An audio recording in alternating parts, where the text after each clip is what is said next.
So our last session is in regards to leadership and organizational behavior, and it's our summary of the key models and a little bit of guidance in relation to the assignment, individual assignment.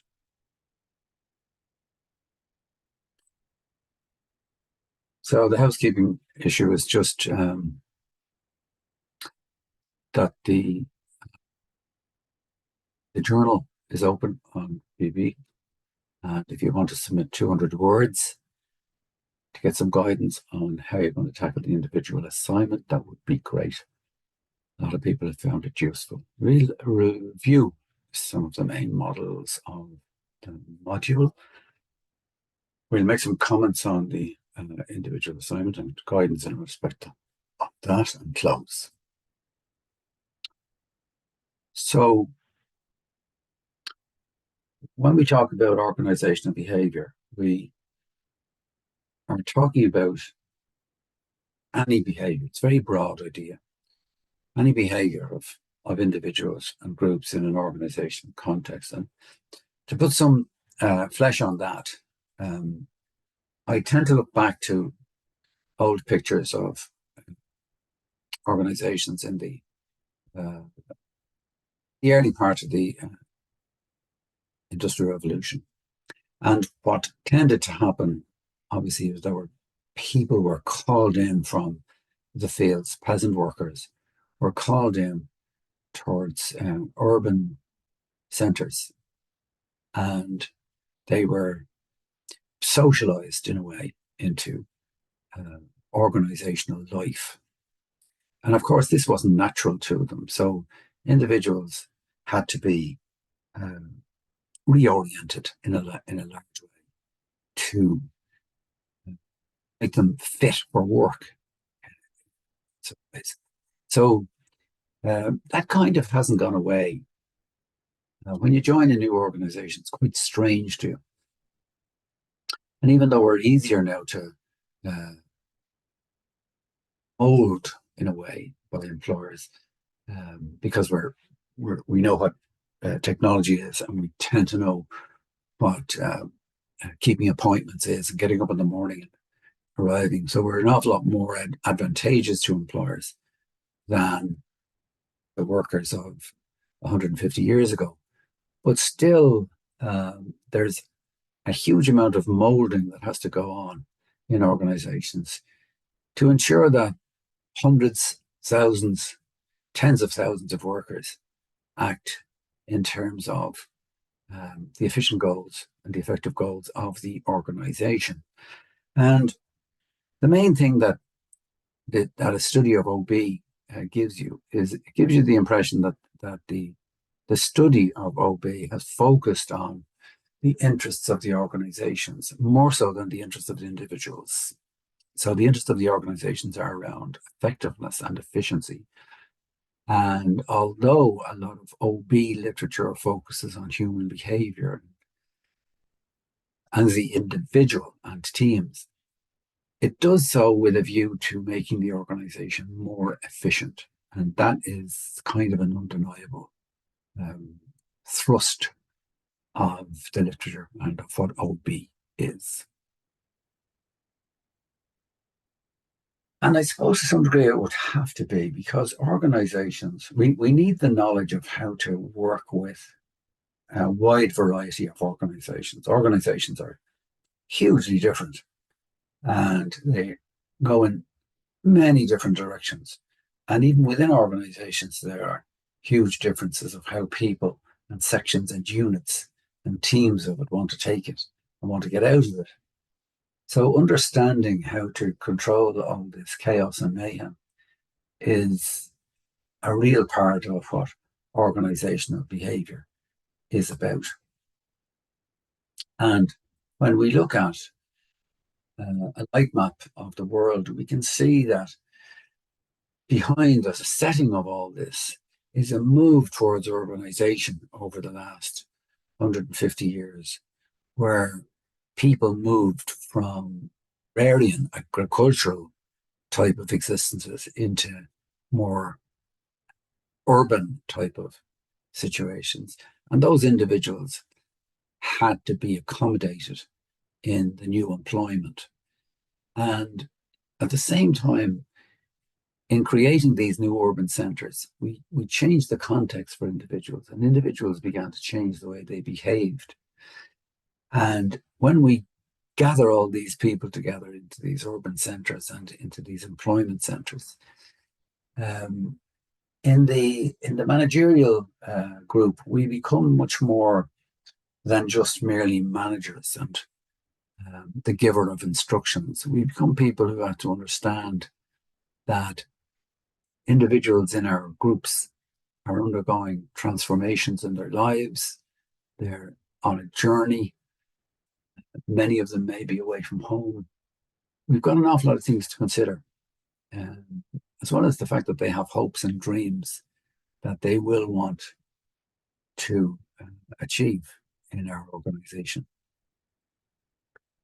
And everyone's different. Go into Starbucks with your friends and you realize just how different everybody is. And everybody's got a whole different perspective and taste on things. Even something simple as coffee. People have different tastes. And everyone on my team has a different aspect on things, a different perspective. And one of the first things I learn as a manager is that I have to accommodate different tastes, not necessarily agree with them, not necessarily fold beneath them, but I have to accommodate them in some way. Everybody's got different, it comes in different sizes. We all come in different sizes and we all come in different colors in a way. And none of us is the same. And we bring ourselves to the work. And we are in a situation whereby everyone in the group has something distinctive and different about them. And they have different needs. So as a manager, I have this group, and it can be as big as 100 or even hundreds of people in terms of a span of control, or it can be very few. But each one comes to the team a set of needs. And they're all bringing something. They're bringing a different perspective. And of all the issues around diversity, difference in perspective is one of the most valuable. How to see things differently is a remarkably valuable asset to an organization. And the manager is the harvester. The manager is the harvester of that different way of thinking. So this is our richness in organizations. But because of this diversity, and some people have called it herding mice, we need leadership. And the two books on the list, North House was one, and Martin and Fellens was the other. Look at leadership they define it in slightly different ways. Could be profound in some ways if you look at it. North House tends to see it as a process where an individual influences a group of individuals to achieve a common goal. North House is a kind of a UK-based view on leadership, emphasizing the common goal, emphasizing the idea of influencing. Whereas Martin and Fellens use the expression of getting people to do what you want them to do. And that expression, you can assume that it's an individual's, a managerial intent rather than a common goal. Now, there's no reason why those two things have to be exclusive, but you can see the direction of travel with the second definition rather than the first. And you can imagine that leaders adopting either of those two definitions might behave in different ways. I think one of the things that's missing in the literature is starting by wanting the best for those around you. The successful leaders I've seen have encouraged people around them and attracted people to them because people could see instantly that these leaders wanted the best for them. And there's something very attractive about that. But also it's a confidence builder, it's reassuring. It means that the leader can have any kind of conversation with them without inspiring reaction or resistance. And it also means that the leader will be heard more by someone because the leader's coming from a very good place in the idea, in the eyes of the employee. That's not discussed in the literature, and it certainly doesn't find its way in the textbooks, but it seems in terms of practical experience, it's a valuable idea. Spoke about Mary Parker Follett and the idea of management versus leadership. And Mary Parker Follett used the term management, and I don't think it's wise to try to distinguish between management and leadership. I think in OB, management is a component of organization behavior, and leadership is an aspect of management. But they very, very, it's almost like an academic exercise trying to distinguish them, because the definition that Mary Parker Follett used was management is the art of getting things done through people, is very like Fellend's, Martin and Fellend's definition of getting other people to do what you want them to do, or engaging people around the common goal, which is what Northhouse has. So you remember in the class that we looked at the flip chart and we talked about how you might discuss the idea of operating versus managing. And I was telling you the story about starting off in the organization and taking on the task and doing my operating work, which is my sales and my engineering task, doing my calculations, obviously my time management and my routines, etc. But when they promoted me once, twice, more times, I could see that my job was changing as I became responsible for other people. So when I was doing my normal task work, my operating work, I was getting my results through my own actions. But when I was getting results through other people, I had to do a lot of different types of tasks. And they were generally about getting the best out of people.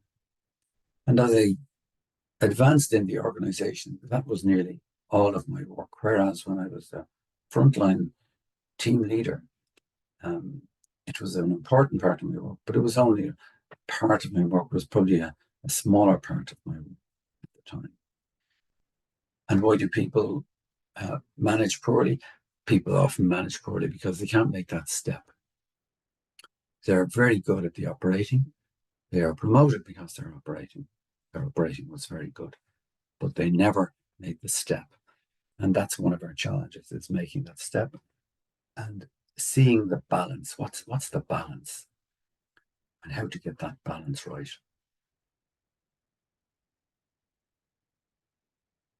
Now, what happens, and I've got all these theories available to us, what happens when all of those theories become available? How do I make choices in OB and in leadership about all of those theories? I always have to think about that very hard, because there's almost an embarrassment of riches about theories. Now, we've seen in the past, when it comes to leadership theory, we've seen that there's a faddishness about leadership theory. So you can see that in the middle of the last century, there was a certain set of traits that people thought were, they're the ones we're looking for. Whereas a completely different set of traits seem to be required today, and they've changed throughout the years. So it's almost like a fashion. And the search for finding the key ingredients of leadership will always be there. People will always look for it. Do you have it? people are looking for it. Do you have the it that we want? And unfortunately, there are two issues with this. One is it's difficult to find the it, and it's also difficult to train people in the it. So we find ourselves being more, I suppose, more well disposed towards trait theory when it comes to selection of people. If we can define something, intelligence, courage, integrity, openness, emotional stability, if we can identify these and measure them with psychometrics, they're still really only useful for selection. It's much harder to train people in these things. So, interesting theory, very popular, won't go away. And yet at the same time, we probably can use it more for selection purposes. The managerial grid we found in the middle of the last century was a focus away from traits and towards behavior. So we've moved now to the behavior, and you can still see Mary Parker Follett's concern for people and concern for production coming from her definition. And you can see 5 styles, but 4 of them are discarded by the researchers who created this. And the team management one, which should say 9 and 9, in the top right-hand corner of the book, it should say 9, 9, it's a mistake, 9, 1. That team management one is regarded as the top one. It's regarded as the one which is the best one, the one and only style to use. And the other ones are seen as poor alternatives. Now, that's a fad in a way, trying to find the one best thing in very different situations. Imagine how different all the different workplaces and groups of individuals. Imagine even on the basis that there is one way to do this job. I think it's in a social situation, it's a little bit much to ask. And this is why we say it all depends. And that theory was popular for a while because it offered a one-stop shop solution to things. But it gave way eventually to situational leadership approach that we talked about, which really suggests that your style changes depending on who's in front of you. And the criteria by which you use to choose which style are really 2 things. One is the commitment of the individual to the task, and the other is the competence of the individual. So when a person, when you can assess how well, how high the commitment and how high the competence a person has, you can choose from the 4 key styles. And that was an interesting idea. But it also meant a couple of things. It meant that you could treat people differently. And it also meant that you could treat a person differently depending on their competence and commitment on a particular task. And that was kind of interesting idea. And it explains the idea behind Blanchard saying there is nothing more unequal than the equal treatment of unequals. And that is an important idea in social science. That's what happens. And it's in defiance of you should treat everybody the same. That's what we like to think. We like to think you should treat everybody the same. And perhaps you should value everybody the same. Like you should want the best for them. But it's a poor idea to make sure that you treat everybody exactly the same. It doesn't work. In the last 20 years, people like Goleman and a few other researchers suggested that the other theories are a bit incomplete. Goleman offered us 6 styles, a bit like the other theories, offered us a selection of styles. But where Goleman succeeded, I think, in emotional intelligence was saying that basically in order to choose the right style for the right situation, you had to be able to read the room. You had to understand yourself and your own emotions. You had to manage your own emotions. And you had to perceive the emotions around you. in order that you can actually move your style and change your style from situation to situation. Pretty good advancement of the other theories that we want, and was the one that has, over the last 20 years, has done the most, captured the most traction. So there's been a shift in leadership power over the last 20 years or so. And we're beginning to see that power is no longer the domain of the leader. Lots of things have happened which have destroyed, in some ways, the power of leaders. Partly because people are demanding more from their leaders. And one of the reasons that power has been dissolved among leaders is the amount of technology available to people. They know more, they're educated better. They're able to find answers before leaders do. Leaders have to be more transparent and honest and open because people can see through them. But there's been a decline in respect because leaders are taking their time to make the transition from being in the I'm in charge mode to the mode of I'm in a community here and I have a community role. So leadership is becoming a more social type of contract between leaders and followers. And I think the followers are there already. It's taking the leaders some time to get there. How do I choose one with which to use in my team? How do I choose which one to use in my team with all these leadership theories?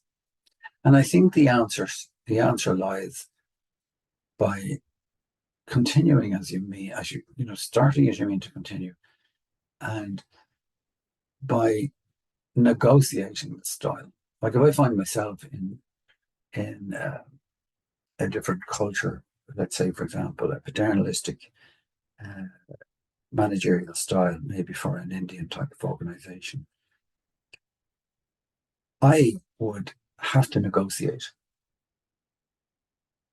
my situation. I would have to negotiate, knowing that there's a difference between my innate style and the paternalistic style of my boss, perhaps, and of my staff.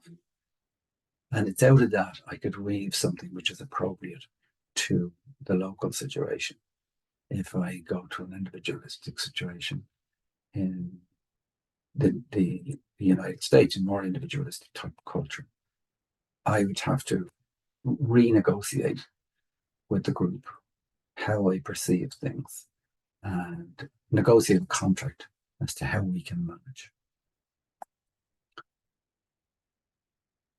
An integrative model of motivation, we also talked about.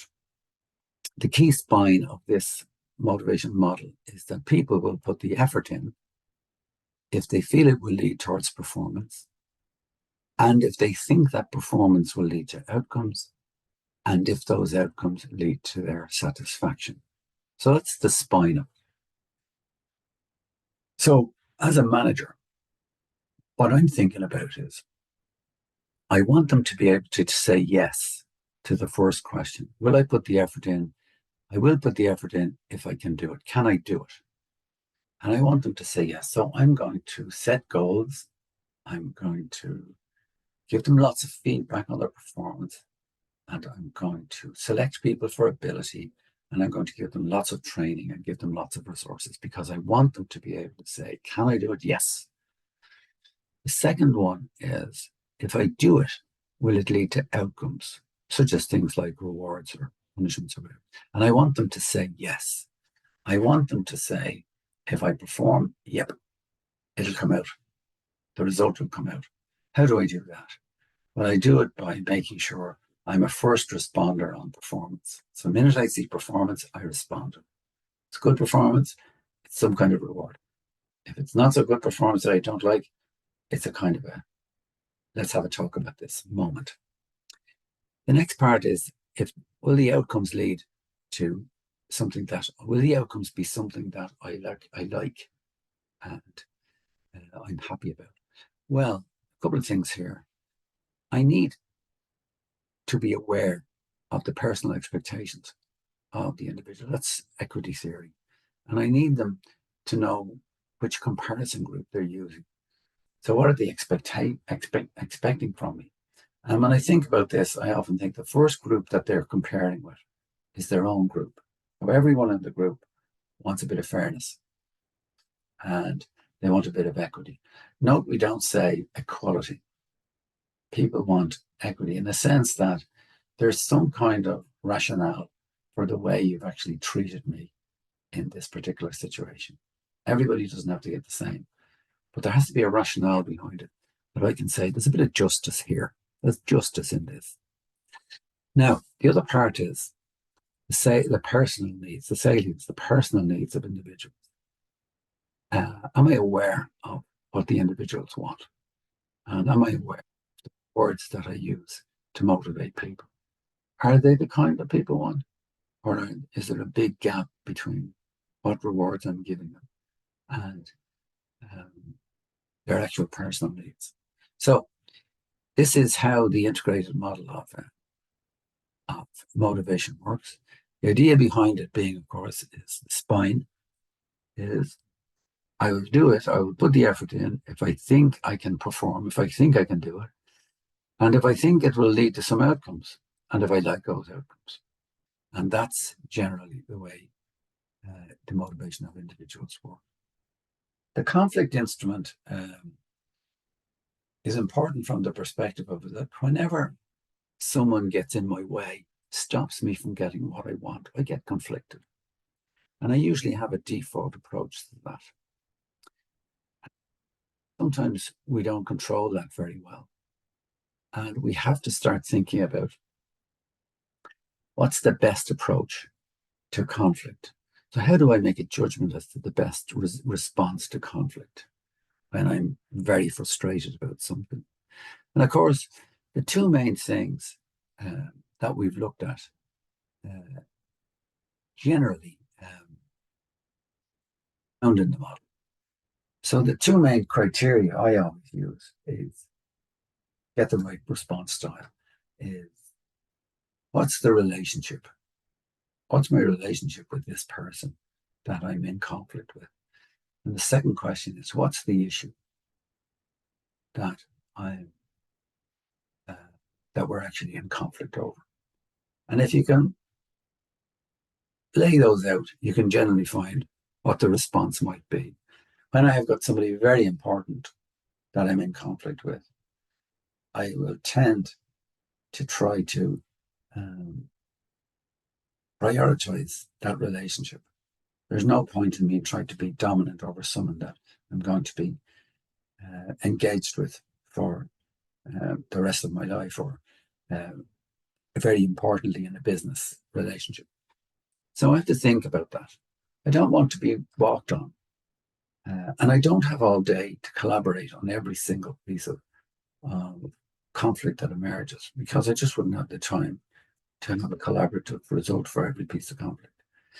So sometimes I walk away, and sometimes I would spend a lot of time being collaborative, and sometimes I will dig my heels in and fight. But the issue would have to be very important for that, because I don't want to destroy relationships.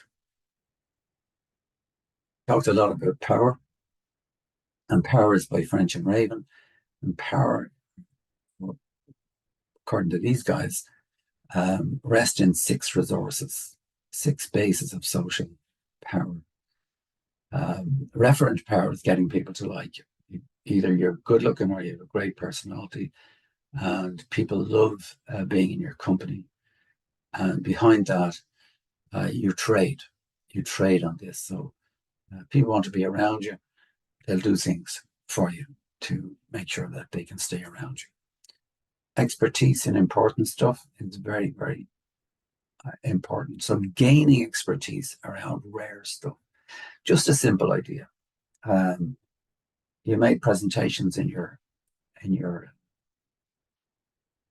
you've made presentations all across your degree. Getting good at that is a rare expertise. So most people don't pick making presentations as being the thing that they like doing most. And many people, many powerful people, don't like doing them. And if you get good at that and get comfortable at it, and agree to step up whenever one needs to be done. It's a great power to have in organizations, because bosses will love delegating the presentation to somebody, because the preparation of it takes a while and the skills of doing it isn't always there. So the point about this is that it's an example of a skill which is rare-ish people who can do it very well, and people will love you if you're the one who will take it off their hands. And this is a dependency that people have. The legitimate power is the more resources you get in terms of being appointed as a leader, the more you're able to do things. When you get legitimate authority, you can do things, you can make things happen, you can get people going. Reward power is obviously you can give people interesting work. You may not be able to pay them, but you may be able to allow them interesting training or interesting opportunities or projects. Coercive power, you rarely have it, but it exists in organizations in the shadow side, because you can actually you can take away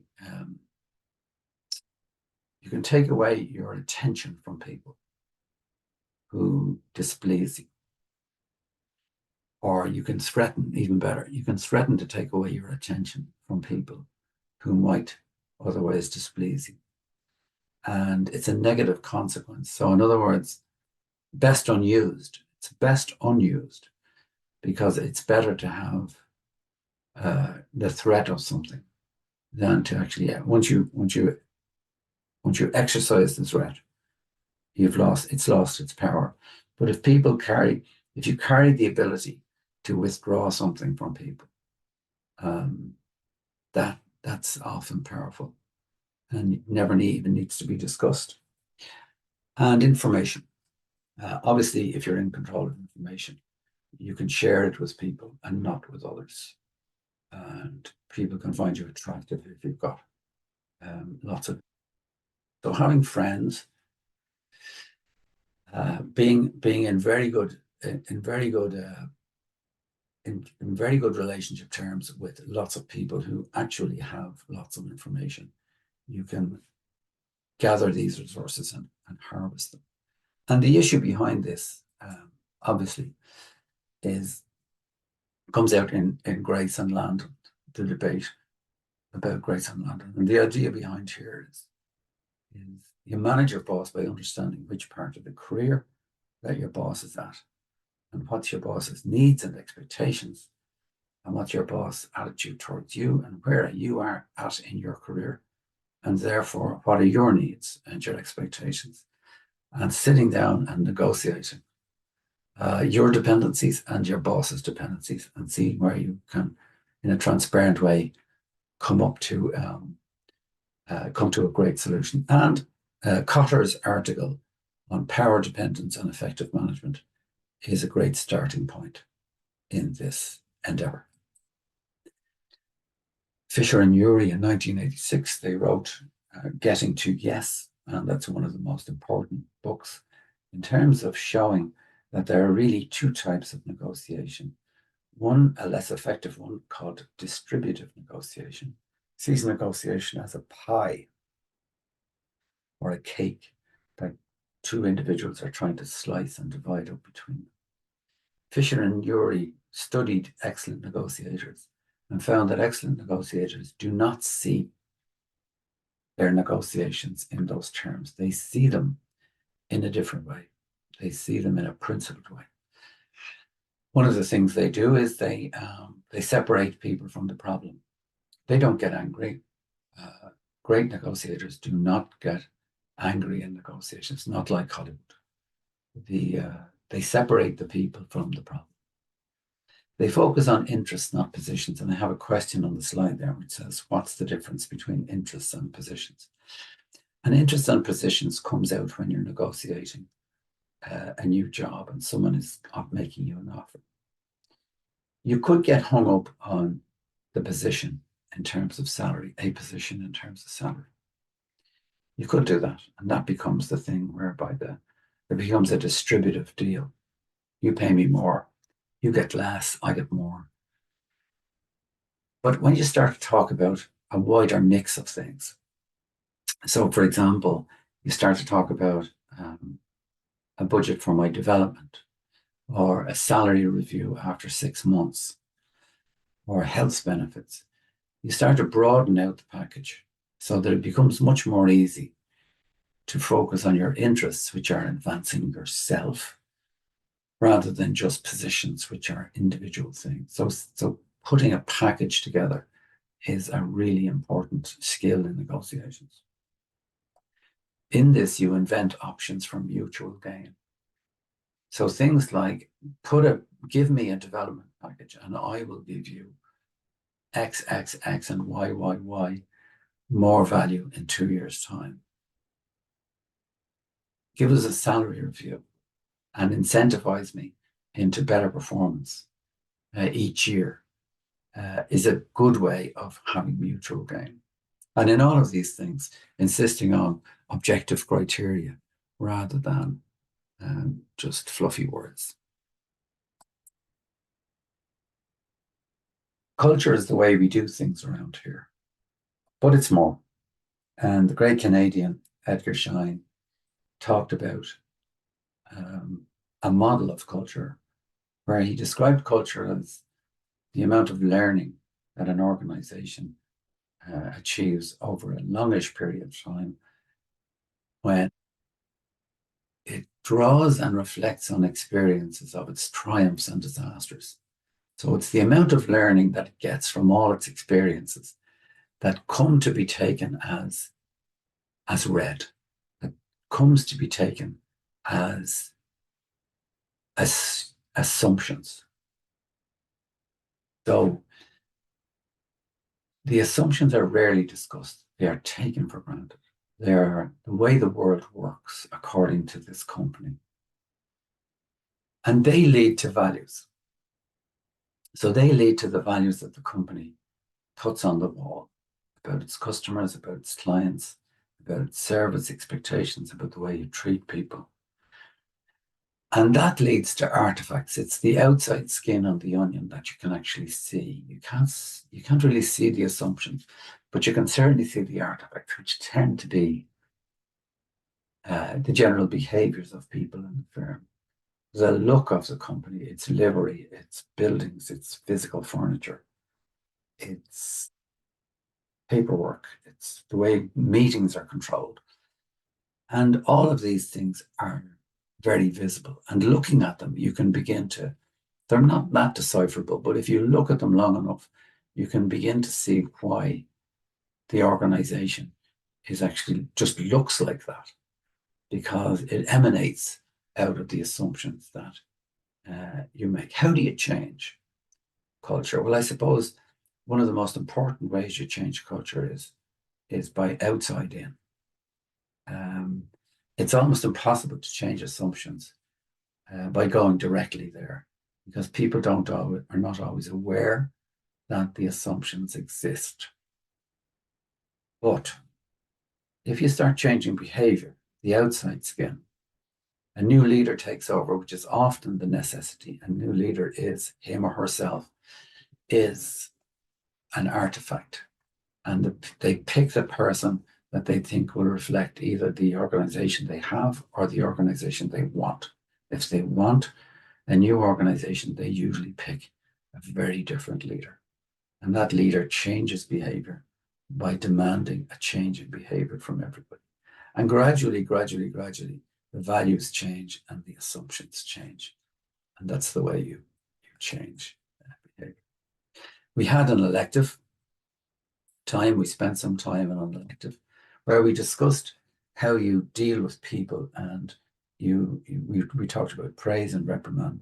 But the one critical one in there was talking about non-directive coaching counseling with individuals and how you would go about that. We talked about a model of how you might do that. And obviously you have to stipulate that cultures are different, but generally speaking, we tend to need to be very explicit about what it is we want to talk to the person about. And we generally need to be very explicit about where the person is not meeting up with the standards that are very clear.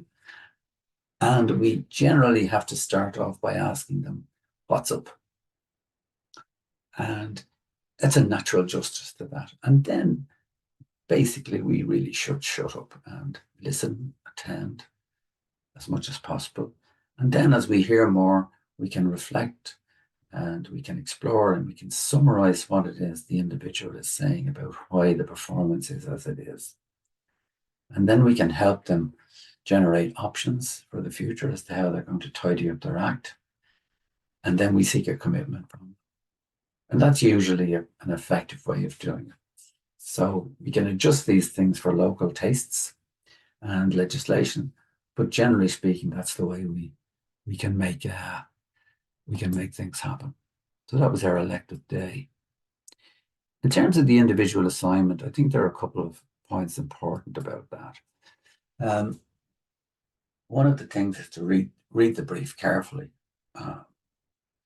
Remember that when you're writing the assignment, you have to start it off with a summary of the 2 theories that you choose yourself. And my advice is to focus on a few themes from your theories that you can then go forward to the interview and shape your questions around them. And then find out where your leader's own innate theories converge and where they diverge from the 2 theories that you've chosen. Then how would you coach your leaders? How would you actually coach them to improve using some of that leadership material that you've summarized? And maybe how the theories can help your leader. Let's hear that. And then maybe how your leader's innate approach could inform theory. Because maybe your leaders are doing something which fills a gap, in your opinion, in the theory. So there are some points to remember about the assignment. I look forward to seeing your 200 words. And thanks indeed for being here. Really appreciate you showing up for this. Thanks a lot.